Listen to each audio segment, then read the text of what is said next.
Okay, this is just like a first video. I didn't plan it at all. I'm just gonna do it so at least I can get the ball rolling, because if I don't start, like if I get stuck into scripting and stuff like that, I'll just never do it. Just gonna yap randomly on this YouTube video, which by the way is my first YouTube video. Well, it's not the first one. I used to make like travel videos. I made like 2 or 3 travel videos last year, but this time I'm using this channel more for my business, basically making content for my initiatives and businesses, etc. Because I really like to travel, but unfortunately I can't travel if I don't make money. And you know, the easiest way to promote and market my services is just like making videos. And also something I happen to enjoy doing it, because it's kind of a creative outlet for me, and it's also a little bit like therapeutic as well, you know, because you get to talk about how things are going for you, what you're struggling with, and you know, it's nice because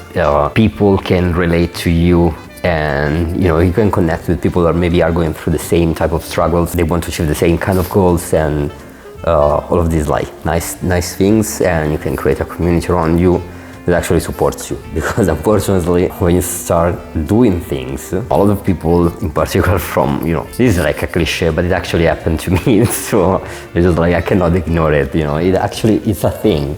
As soon as you start like making things, doing things, try to be positive and creative and, you know, build something in general in life, first people that will try to bring you down are the ones that are closer to you. And it's something that just happened with a friend. We've been friends for like 15 years.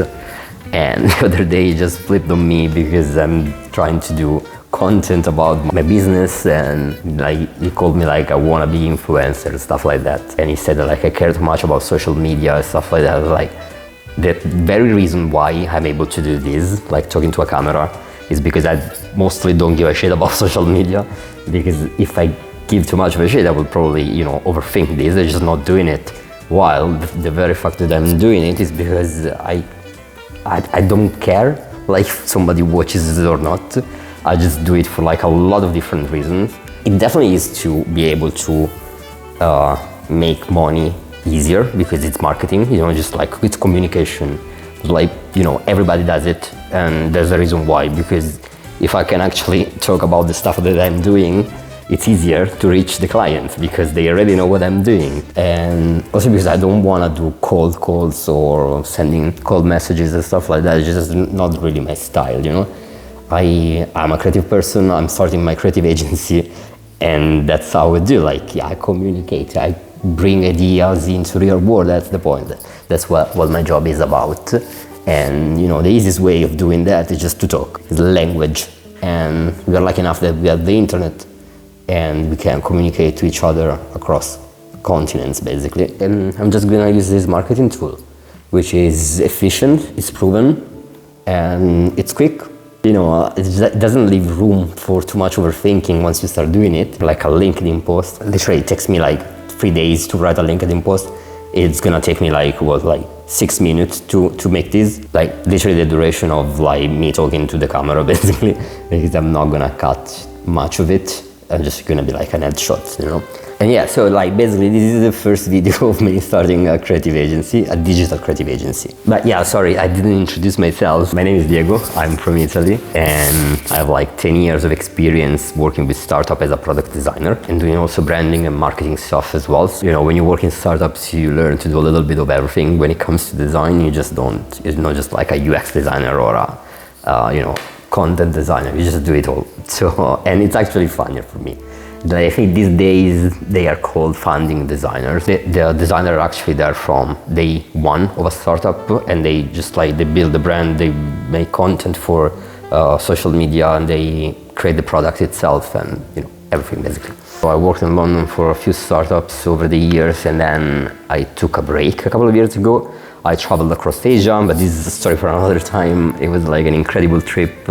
I overlanded from Italy to Indonesia, basically. It's just like, not gonna get into details because this is not my travel YouTube account.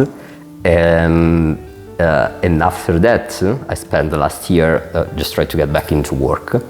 And you know, like I realized it's probably, if I managed to achieve that, I was like, why don't I just try to be an entrepreneur myself. I don't know how to pronounce the word, I'm sorry. As I say, I'm from Italy, English is not my first language. And so yeah, I tried to apply for a couple of jobs. I was like, what am I doing? I just want to have a new adventure, and this adventure is going to be, building my agency and working on a couple of ideas for products I have as well. And yeah, so I'm going to share this new journey here on YouTube. When I went on the other journey, like across Asia, I made like daily videos on my Instagram account of the trip. And I don't think Instagram is the best platform to document an adventure like that, or like building a business, stuff like that, because content dies basically on Instagram. It's just like you post it once, if you're like you go viral, if you're not, you're just gonna get buried under like thousands or millions of reels that are posted every day. But yeah, anyway, it was a good school for me to learn how to make content, to get comfortable in front of a camera and stuff like that.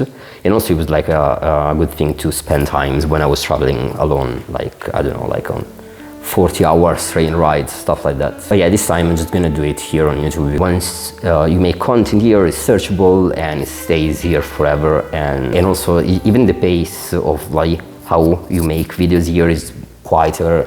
You don't have to rush through things. I can just keep it very conversational like I'm doing here now.